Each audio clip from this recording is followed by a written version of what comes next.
प्रिय व्यूअर्स, ये Sanskriti IAS YouTube channel का PT think and solve program है। इस प्रोग्राम के अंतर्गत प्रत्येक दिन UPSC और स्टेट PCS से संबंधित 5 प्रश्न व्याख्या सहित उत्तर के साथ दिए जाएंगे। हमें आशा है कि ये प्रोग्राम आपकी तैयारी में मददगार साबित होगा।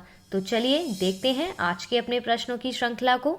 मॉन्ट्रेक्स रिकॉर्ड के संदर्भ में निम्नलिखित कथनों पर विचार कीजिए। पहला, मॉन्ट्रेक्स रिकॉर्ड को वर्ष 1990 में स्थापित किया गया था। दूसरा, इसमें किसी स्थल को केवल संबंधित पक्षकारों की सहमति से शामिल किया जा सकता है।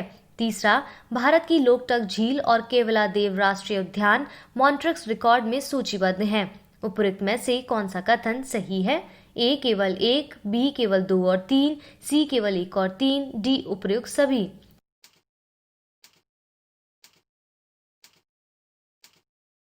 इसका सही उत्तर है ऑप्शन डी। मॉन्ट्रेक्स रिकॉर्ड रामसर अभिसमय के अंतर्गत सूचीबद्ध अंतर्राष्ट्रीय महत्व की आर्द्र भूमियों का एक रजिस्टर है। इसमें प्रदूषण व मानवीय हस्तक्षेपों के कारण संकटग्रस्त आर्द्र भूमियों को शामिल किया जाता है।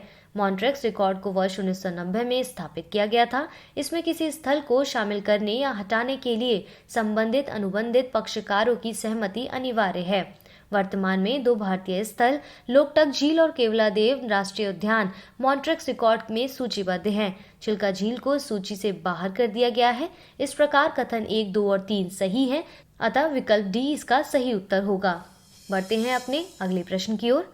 BBX11 जीन के संदर्भ में निम्नलिखित कथनों पर विचार कीजिए। पहला, इसकी खोज Indian institute of science education and research द्वारा की गई है। दूसरा, यह जीन क्लोरोफिल के जैव संश्लेषण के लिए प्रोटोक्लोरोफ्लाइट के स्तर को विनियमित करता है। उपरोक्त में से कौन सा कथन सही है? A केवल 1, B केवल 2, C 1 और 2 दोनों, D ना तो 1 ना ही 2।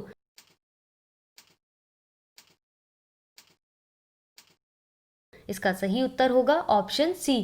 BBX11 जीन प्रोटोक्लोरोफ्लाइट के स्तर को विनियमित कर पादपों को हरा बनाए रखने में महत्वपूर्ण भूमिका निभाता है। क्लोरोफिल के जैव संश्लेषण के लिए प्रोटोक्लोरोफ्लाइट एक मध्यवर्ती अवयव है। यदि मुक्त प्रोटोक्लोरोफ्लाइट की मात्रा क्लोरोफिल में उपलब्ध एंजाइम की संख्या के अनुपात से अधिक होती है तो प्रकाश के संपर्क में आने पर ये फ्लोटोब्लीचिंग अणुओं में परिवर्तित हो जाते हैं, और यदि प्रोटोक्लोरोफ्लाइट की मात्रा अनुपात से कम होती है तो पौधे ठीक से हरे नहीं हो पाते हैं और सूर्य का प्रकाश ग्रहण करने में भी असमर्थ हो जाते हैं। इस प्रकार पौधों द्वारा संश्लेषित प्रोटोक्लोरोफ्लाइट की मात्रा को विनियमित करना अत्यंत महत्वपूर्ण है, जबकि BBX11 जीन प्रोटोक्लोरोफ्लाइट के स्तरों को विनियमित करने में महत्वपूर्ण भूमिका निभाता है। हाल ही में इसकी खोज Indian institute of science education and research के शोधकर्ताओं के द्वारा की गई है। इस प्रकार कथन 1 और 2 सही है, अतः इसका सही उत्तर ऑप्शन सी होगा। बढ़ते हैं अपने अगले प्रश्न की ओर। हाल ही में देश के पहले अंतर्राष्ट्रीय खेल विश्वविद्यालय की स्थापना को मंजूरी दी गई है। इसे किस राज्य में स्थापित किया जाएगा? A Karnataka, B Kerala, C Tamil Nadu, D Maharashtra.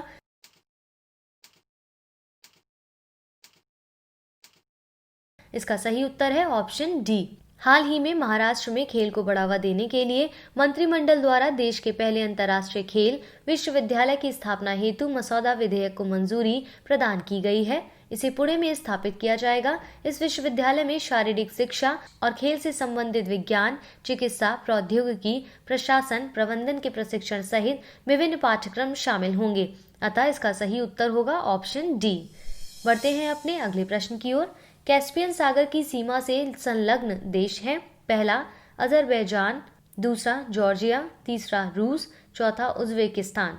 उपरोक्त में से कौन सा कथन सही है? A केवल 1 और 2, B केवल 2 और 4, C केवल 1 और 3, D उपरोक्त सभी।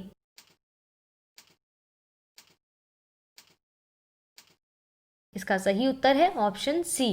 हाल ही में हुए एक अध्ययन के अनुसार कैस्पियन सागर में उसके पूर्व आकार की तुलना में 25% की कमी तथा गहराई में 9 से 18 मीटर की कमी आने की संभावना है। कैस्पियन सागर में मिलने वाली प्रमुख नदी बोल्गा है, जो यूरोप की सबसे लंबी नदी है। कैस्पियन सागर की सीमा 5 देशों रूस, अजरबैजान, ईरान, तुर्कमेनिस्तान और कजाकिस्तान के साथ संलग्न है। इस प्रकार विकल्प 1 और 3 सही है, जबकि विकल्प 2 और 4 गलत है, अतः विकल्प सी इसका सही उत्तर होगा। बढ़ते हैं अपने अंतिम प्रश्न की ओर।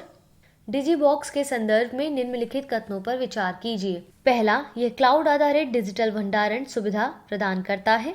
दूसरा, यह भारत का पहला डिजिटल एसेट मैनेजमेंट प्लेटफॉर्म है। तीसरा, इसकी शुरुआत नीति आयोग द्वारा की गई है। उपयुक्त में से कौन सा कथन सही है? ए केवल 1 और 2, बी केवल 2 और 3, सी केवल 2, डी उपयुक्त सभी।